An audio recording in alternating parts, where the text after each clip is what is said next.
Welcome to SportsBeat KC, the Kansas City Star's daily sports podcast. It is Tuesday, March 16th, and I'm Blair Kerkhoff.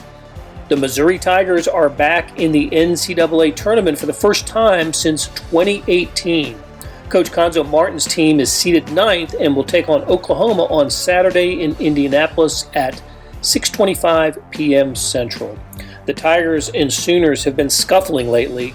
OU is a 2-point favorite, and the teams are familiar with each other, having met during the regular season last year in Kansas City. On today's show, we'll hear from Cuonzo Martin from his news conference after the selection show, but first, star columnist Vahe Gregorian and I discuss the Tigers and their chances on Saturday. Vahe followed the team in the SEC Tournament last week, and I covered their last 8 or 9 games, so let's get started talking Mizzou. Okay, Vahe, you covered Missouri at the Southeastern Conference Tournament. They beat Georgia, which was good to see after losing to Georgia in the regular season, but then lost to Arkansas. I was a little hopeful that they played Arkansas well during the regular season, beat them in Fayetteville and lost to them in overtime. And Arkansas, one of the hottest teams in the country going into the SEC Tournament.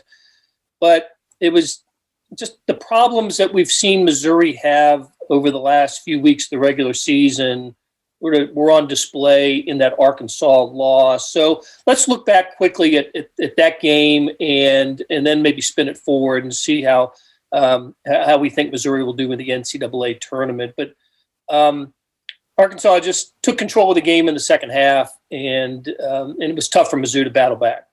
Yeah, but you're right, Blair. You could sort of see a microcosm of the last month in that game, right? Missouri got up to a 23-13 lead. And, what is it that happens psychologically with them when they get the double-digit lead? It's been such a pattern you can no longer say, like, oh, it's, coincidence. So Arkansas promptly goes on a 16-0 run and gets the lead back. But that's not the game. I mean, the game is in the second half when Arkansas gets another little burst like that, and Missouri just couldn't quite counteract. They hang tough. They keep playing, but they just get into these kind of funks where one bad shot leads to another bad shot, right? Not just missing, but taking bad shots. They shot early in the shot clock way too many times. It was a bizarre game in the sense that they had 10 offensive fouls, 10, charges basically called on them. Cuonzo said he'd never seen anything like it. I don't know that I have. And Arkansas had 5. That would normally be a lot. But so it was just a weird game. But it seems like they have a weird game all the time, and they get a couple things going. We know by now that Tillman is kind of a focal point, and he's not really been able to answer that responsibility, I guess is one way to put it, in the last couple of weeks.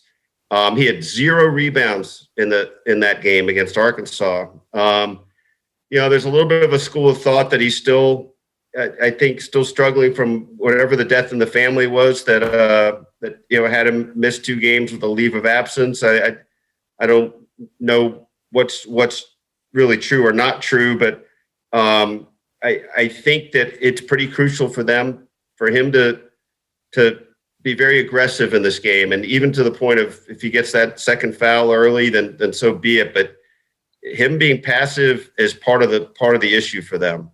Yeah, look, the 0 rebounds is just unacceptable for a player his position, his size and position. Yeah. And I thought it was interesting. Xavier Pinson, after the game, Xavier, I should say, he met the media for the first time, really, in weeks. I hadn't seen him on a Zoom call since I've been following the Tigers. So it was his first time, and he actually kind of subtly said something about needing the big fella to be better, to be more aggressive on the offensive side, to look. Get in position, look for his shot, and then it goes without saying he's got to be a better rebounder. So I do think that Missouri's advantage a lot of times is Jeremiah Tillman. He's the guy nobody else has, and when he's coming up empty, or to the extent that he was against Arkansas, that really is a detriment to Missouri. But the other issue I have with Missouri, when they're not playing well, I keep waiting for one of the guards, the experienced guards, Drew Smith, Mark Smith, Xavier Pinson, to take charge, to to draw the line in the sand and say we're not, this isn't happening anymore. And I don't know exactly what that looks like, but it's maybe on the defensive end he gets the great stop but that doesn't happen as much as I guess I would want it to happen for an experienced team. Yeah, you're right. And you know what's weird, Blair? It's sort of counterintuitive, but they're 7-1 in games decided by 5 or fewer. So they've had some moments where they kind of are able to grit it out, and I think that's interesting and not quite promising, but it tells you like, okay, they've sort of got some of that in them. And you said a second ago that we don't know what that looks like because we don't see them coming through with the big plays and the harder situations a lot of times that get you to that point. But we did see against Florida, Drew Smith make that play at the end of the game. And I know this was in your story, and I remember hearing it on the Zoom call. That play came after Cuonzo had to say, be the player you're supposed to be. Make this play, because he'd been passive and gave up the ball with an open shot on the previous look. So there's something that's just not quite connecting with, when to step up, when to step back, or some such thing in this chemistry that looked so good early.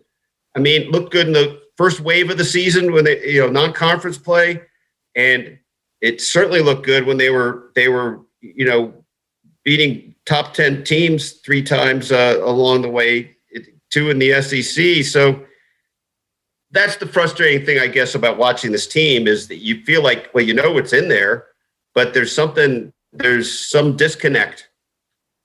Right, and not since early February has Missouri won back-to-back games. So they're 3-6 in their last 9, and it's been since that little cluster of victories that included the Alabama, the win at Tennessee, and the victory at home over Alabama, where they've won 2 in a row.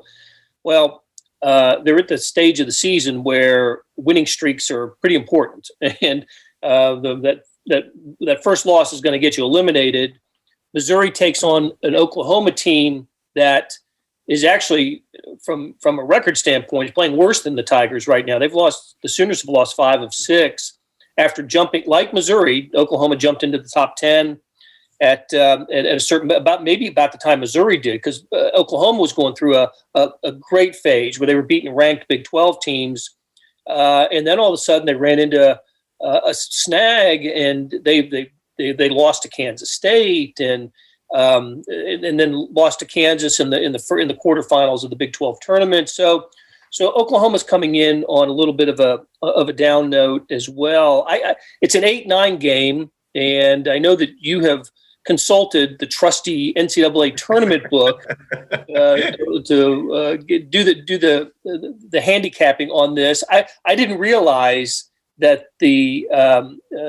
so at least for the last couple of years, the 9s have had great success against the 8s.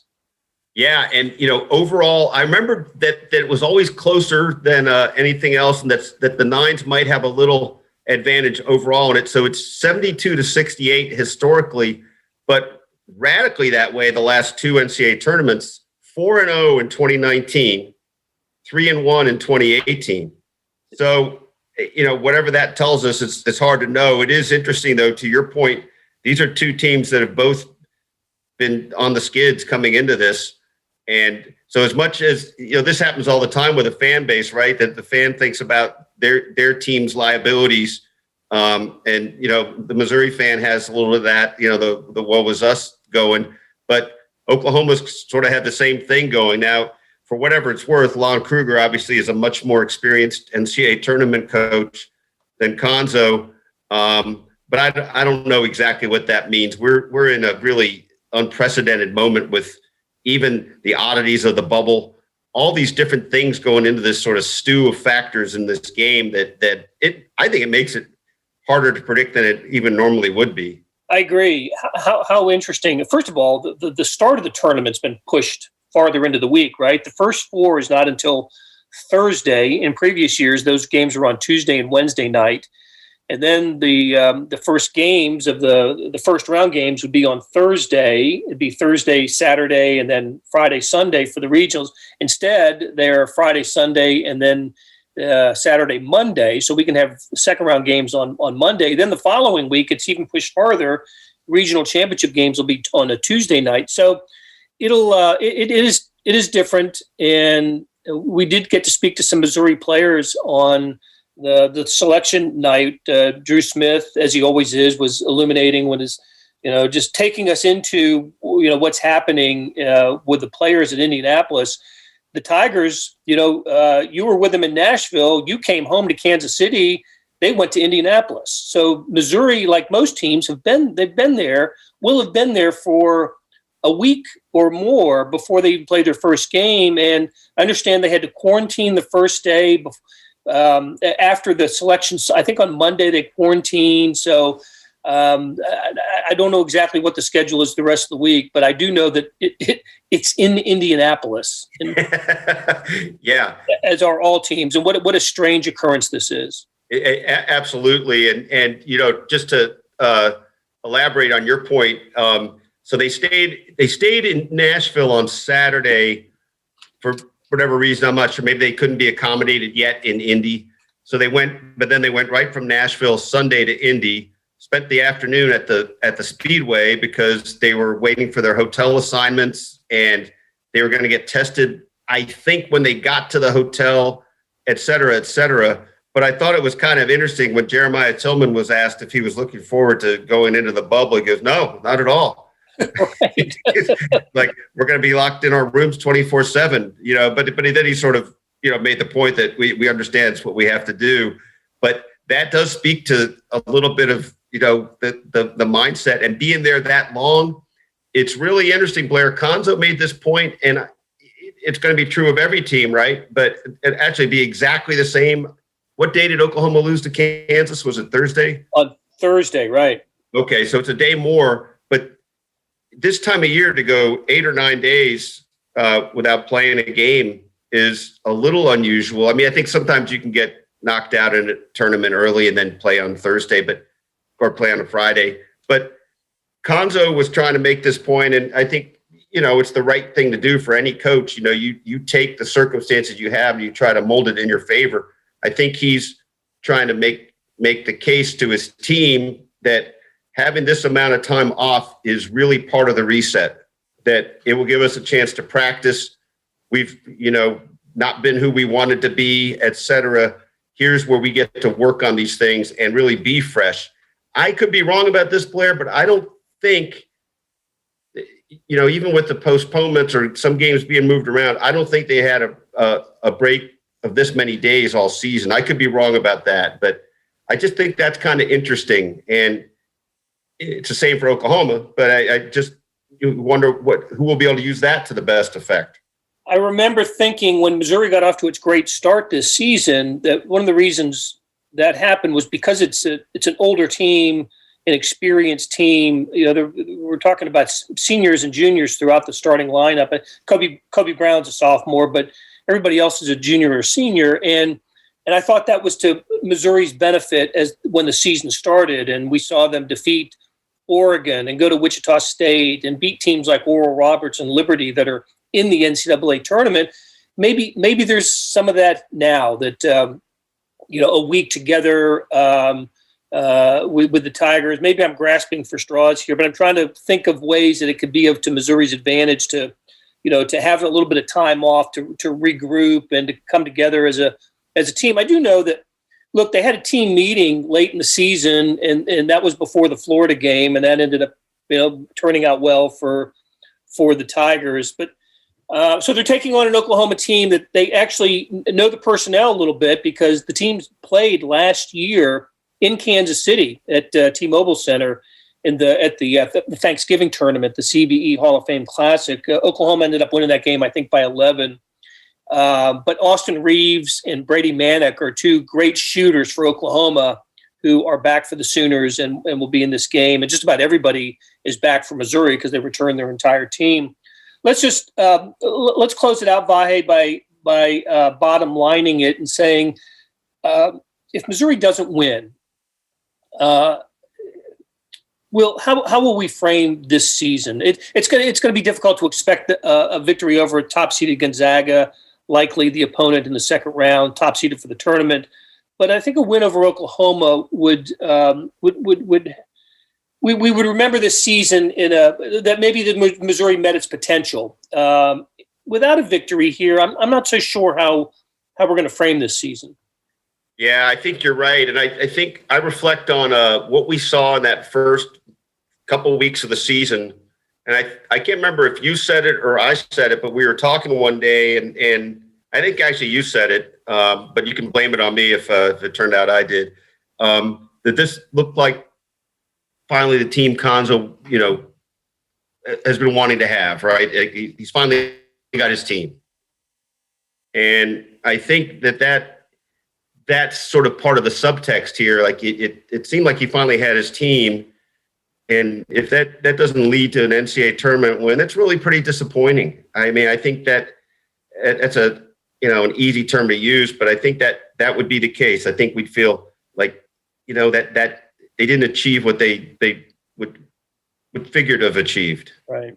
It's been so long since Missouri's won an NCAA tournament game, right? It's I think 20. I want to say it was 2010. It was 2010, and I'm old enough to remember when it was a disappointment to win a tournament game and typically lose in the second round. But they certainly had their share of first round heartaches too. Right. But it has been that's the longest, Blair, since the gap between 1944 and 1976 for Missouri. How about that? And that 1944 win was a game that isn't played anymore. It was a consolation game, I think, of some sort. It was a third round. Right. So I think that's a fairly notable point. I mean, especially given the change in eras when it's much more many more teams get in. Right. Okay, we're going to take a break, and when we come back, we'll hear from Cuonzo Martin after the Missouri after the selection show. He met with the media, and we'll play his interview in full, and we'll bid farewell to Vahe Gregorian for now. But he and I will reunite in Indianapolis. We are the Stars coverage team in Indy for the NCAA tournament in Indy. That's not to say that there aren't many other Star columnists and reporters covering the tournament, but you and I will be on the ground in Indianapolis. I'm really curious to see what that's going to look and feel like in the most unusual of, I want to say this is NCAA tournament number 82 or 83, but the most unusual one because of the circumstances. So, hey, look forward to seeing you there. Wait, I want to clarify something. Number 82 or 83 for you or for both of us combined? Or just overall? That's a good point.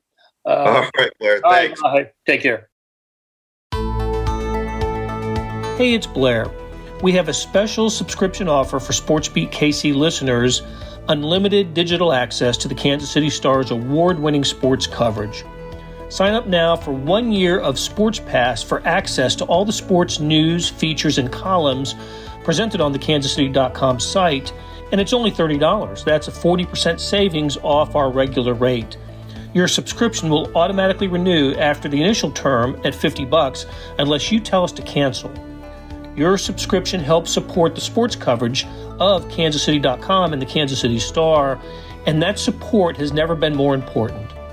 Please visit kansascity.com/SportsBeatKC offer to get this special offer. And as always, thanks for listening. Coach, congratulations on getting into the tournament. Just overall, your thoughts on playing Oklahoma in the first round. Well, first and foremost, excited to be back in the tournament. I'm happy for our guys, our program, administration, everybody that's involved with making this go, man. It's not an easy thing to do, so certainly happy for our guys. Oklahoma, Coach Krug has done it for a long time at a high level. It's been very successful. I know they're a very talented team. And a game I remember vividly is why before we played Alabama, they played Alabama. So just scouted and watched that game. So a very talented team. And that game was out their best score. So I know they're talented. They beat us last year in Kansas City. So I'm looking forward to it. But, again, we'll start breaking down film tonight. Mitchell 40. Cuonzo, did you come into today with any sort of expectation on seeding? And do you use that as motivation in any way with players, or you just say, we're in, let's go? I think if you're in a position to fight for one, two, 3 seeds, you fight for that. But after that, man, it's you in. You're grateful to be in, and let's play some good basketball now. That's how I looked at it. And I feel like we have a great opportunity, first and foremost, with Oklahoma. Ben Arnett. Cuonzo, you just saw these guys a year ago, and they bring back a lot of the same people in key spots. Is last year worth looking back at and revisiting, or is too much time passed? Oh, yeah, we would. We would, because there are certain tendencies that, coaches and teams have. So we'd always look at that. I mean, why not? You got plenty of time to do it. But you also watch key games. And the biggest thing, you will probably watch at least 5-6+ game film. I would certainly watch last year's game film. And then you kind of watch teams that play a similar style to how we play and how they played in that game. And Oklahoma is normally not a zone team, so you don't have to watch that as much, but you got to be prepared for anything. Eric Malone. Kind of similar to you guys. You guys lost 6 of 9 going into the tournament. I think they lost 5 of 6 going into the tournament. I mean, these are two, it seems you guys have kind of similar resumes. Does that, you think, make for a usual March type of game, or what do you think about that? Bring it up like that, but it's simply basketball. Conference play stuff happens. Teams compete. I just think tournament times a fresh start for your teams. Oftentimes, when you're playing league games, teams get familiar with you. You have those same internal doubts that you have when you played against a team didn't play well, whatever, good or bad. I just think this is a fresh start, exciting times, man, and just tremendous opportunity. Hey, Matter. Yeah, I was going to touch on that, but how much can your team kind of benefit from a restart or a refreshed time here, where you get some, not time off, but time away from games? I think a great deal. I mean, because I thought it was great. You playing Saturday, so it gives you enough time to practice. I thought we practiced for like an hour this morning. I thought we had great energy in that morning practice. And I think for us, the more we're able to practice, the better we are as a team. And just to get back to kind of who we are going inside, outside, good shot selection on a consistent basis. And part of good shot selection is being able to get the ball inside to Jeremiah when he's assertive and he's aggressive. Because when that doesn't happen, if he's not assertive, then all of a sudden you got questionable shots in there because guys are kind of out of their character, so to speak. So we got to get the ball inside to him and just flow through him. Ben Hawkins. I just wanted to follow up on Jeremiah. Maybe not the best SEC tournament for him, but a good game prior to that against South Carolina.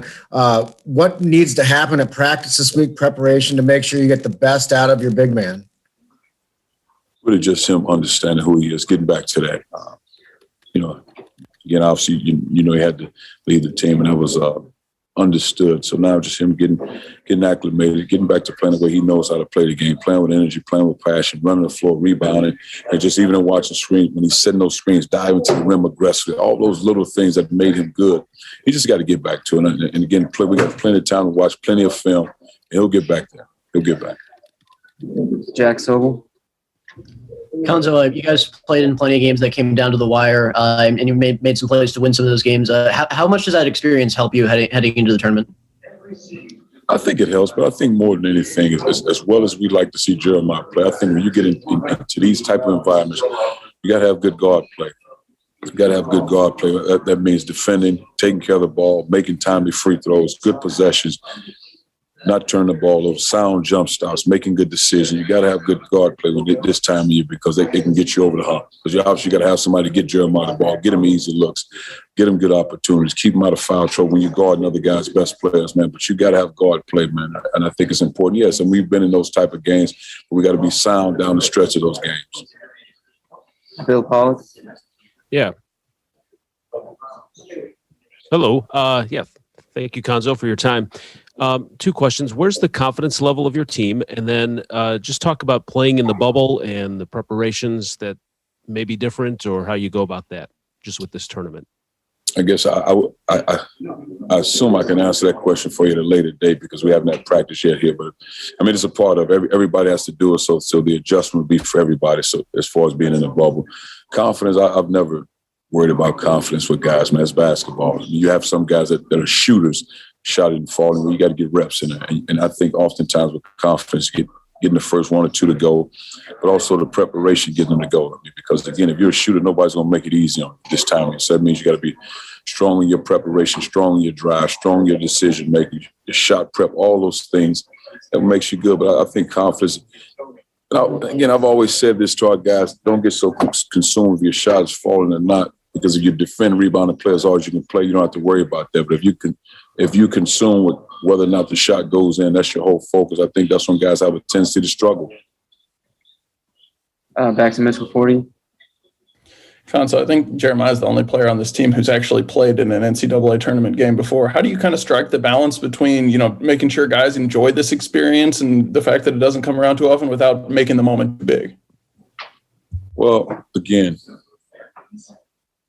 it's oftentimes the stage sets itself. You're in the NCAA tournament.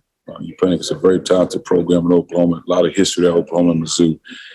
And you're trying to win a basketball game, so the energy will take care of itself. But up until that point, you got to enjoy the moment. Because oftentimes you go so hard, you stress out so much, you never get a chance to enjoy it. I mean, it's Drew Buggs, NCAA tournament, Drew Smith, NCAA tournament, Mark Smith, all these guys' first opportunity. Man, you have to enjoy this. I'd be a fool to tell those guys not to enjoy it. They have to enjoy it the best of their ability, have fun, rejoice in it, be glad, all those things, man, because you made it to, you worked hard to get to this point. So you have to enjoy it because the game will take care of itself. We'll practice hard, we'll compete and all that, but you got to enjoy being in Indiana because this is historic times. I don't know if there'll ever be another venue like this with the NCAA tournament, at least up until this point. We're in the Speedway right now having a great time.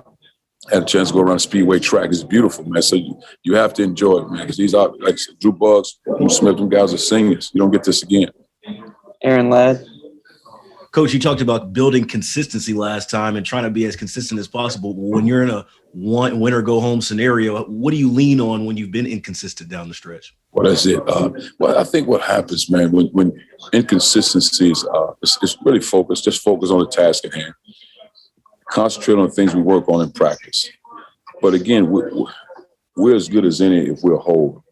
We're all together, inside, outside play. Jeremiah's been effective. 3-point timely shots are falling. We're defending, we're getting stops, all those things. So they go hand in hand. When that doesn't happen, now all of a sudden there's a guy that shoots a shot uncharacteristically. There's a guy that drove the ball that's really not his strength to get himself in trouble. Those sorts of things happen.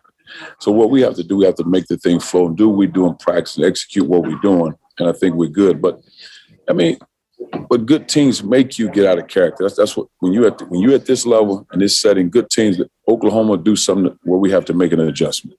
We will do something where they have to make an adjustment. But in that, you have to still make sound decisions, and you cannot turn the ball over. That's important. Tyler Hollins. Coach, this being your fourth NCAA tournament team, I'm wondering, does this current squad, whether it be a certain player, resemble or remind you of any of your past NCAA tournament squads? I don't know. That's always different, man. It's just different mindsets, different coaches. I mean, different DNA of guys. Some guys have real edge. Some guys are so chippy in practice every day. You got to calm them down. We have guys with different type demeanor. So it just, I wouldn't say that. I just think it's a new team. It's a unique team. Experienced guys. I would consider this group a laid back group more so than other teams I've probably had. Eric. Cuonzo, we know Saturday and we know somewhere in the state of Indiana. Do you have any timeline for when you find more information out about when your actual game time is? I'm hopeful we'll find out tomorrow because I think between tonight and tomorrow will be all COVID protocol, so we'll just be in our hotel rooms. I'm not sure how much we'll have interaction with each other just because of the COVID testing and all that. So that's all I have right now. Back to Kaufman. Going off that, have you guys entered the bubble yet, or are you guys waiting to enter? What's the process? Right now we're in all the teams that got here early. We're in Speedway. And basically around the track in these suites, and we watched it from the suites. And I would imagine when this is over, we'll start circling out of here at some point, yes. But we're still in Speedway as we speak. Just to follow up on that, how do you think your team will handle a bubble situation where you just kind of probably in your hotel room and that's all you can do? I don't think they'll be too bad. They're on those video games all day anyway, so I think they'll be fine. I think they'll be fine. Vahe? Hey, Cuonzo, kind of related to that, what went into the decision to go right from Nashville to Indy? Was that sort of a mandatory thing, or it was a school decision? It was more the SEC and kind of the NCAA just saying we'd rather, because they didn't want us to come early and then have to go get a hotel. They want you to go directly when you come in, the COVID protocols and the procedures. You do that, you drop your bags off, you do all your testing, then they'll tell you which hotel you go to. So they didn't want any teams coming unless you absolutely had to. Is that, in a sense, good for you? You've had a little more ability to just have them at your beck and call and sort of, just keep everything under wraps? Yeah, but, our guys have been professionals about that. They understand what we have to do. They've been great all season with that, taking care of their bodies, staying out of harm's way. So that part has been good. Bill Pollock again. Yeah. What's it mean to you to be playing back in Indiana and, kind of a homecoming for you, sort of, right? It's good. My mother-in-law lives here. My son goes to school here. I spent 18 years of my life in Indiana. It's good, but truthfully, the most important thing is trying to get basketball wins. I'm happy to be here, man. It's exciting times. With the bubble, I won't get a chance to see anybody. So that's part of it. But more than anything, I'm really happy for these guys, man, to get back in the NCAA tournament. It really means a lot to me, man. Guys fought. They fought hard. Went through some bumps in the road, stayed the course. And just to give these guys an opportunity to transition out when their career's over from a college standpoint, to be in the tournament is a great feeling. Dave Matter. Cuonzo, did you have any quick thoughts on how the committee viewed the SEC? I think LSU is an 8, and I know Alabama was hoping to get a 1 and didn't get that. Did you think there was maybe undervalued your league somewhat? Respectfully, that's probably always the case in some. I just think because it's such a high-power league and football is so big and so successful. And then I think what happens when Kentucky's not in there, then you assume that the league is down, which is a great league. LSU can score. LSU and Alabama can score as well as anybody in the country. You pick the team as anybody in the country. The job that Mike White has done is a remarkable job. You lose the player that you're in the conference and the way they stayed the course. Man, it's unbelievable. But I think, but when I was in the league the first time, I felt that way, But that's why you got to go out there and just do the job. Got time for 2 more so we can get to the players. Ben Hoffman. Cuonzo, 4 years in Mizzou, 2 NCAA tournaments. Can you just describe your emotions with that and what that means to you and for your staff and program? It's great, man. It's hard work, man, and hindsight, or you can say whatever you want to say. Until I like to think it would have been more if Jonte Porter wouldn't have been injured. You're talking about guys who potential player of the year in this conference, but it's part of it, man. I'm happy for our guys. We stayed the course here. We continue to fight, and I think our program is in a great place. We'll continue to get better, but it's a great feeling, and I think we're really just getting started. Mason. Hey, Coach, you've talked a lot this season about not looking at the rankings too much or what position you're put into. Is that sort of the same mentality now that's March Madness as opposed to rankings in the regular season? Oh, this is just basketball when you get to this point. You can sit there and say, man, I'd like to have that seed. And you look at a 4 seed playing, like, for example, Oklahoma State is a high-level team. They playing against Liberty. Woo, man. You look at those, so let's regroup. And just be, but you're here now, and it's simply basketball, and it's really a culmination of what you do best, and you have to impose your will on it, just like that team will try to impose their will on you. Thanks, Coach. That'll do it for today. Thanks to our SportsBeat KC production staff of Derek Donovan, Beth Welsh, Monty Davis, Jeff Rosen, Chris Fickett, and Savannah Smith. A tip of the cap to Vahe Gregorian for stopping by and talking Mizzou in the NCAA Tournament. Links to his stories can be found in the show notes and on kansascity.com. Hey, we have another deal for you. For a limited time, you can subscribe to Sports Pass for 99 cents a month. Sports Pass is the Kansas City Star's sports page online, includes many more stories that don't appear in print. After 3 months, it auto-renews at $5.99 a month unless you cancel. What a time to subscribe. The Royals are at spring training, March Madness is here, and it's never not Chiefs season. How do you get it? You go to kansascity.com/sportspass2020. That's kansascity.com/sportspass2020. You want more than just sports coverage? Check out the entire Kansas City Star product. Sports news, features, commentary, and analysis, the whole thing. You get all the stories written by my talented colleagues, plus additional news, sports, and business coverage with the e-edition. The details for all of these deals can be found at account.kansascity.com/subscribe. And if you're having trouble hunting down any of these offers, send me an email, bkerkhoff@kcstar.com, and I will get you to the right place. So whether it's the Sports Pass or the full subscription, you're getting and supporting the best sports and news coverage in Kansas City and helping us produce programs like SportsBeat KC. Thanks for listening, and we'll be back on Wednesday with another episode. I bet we talk Chiefs on Wednesday.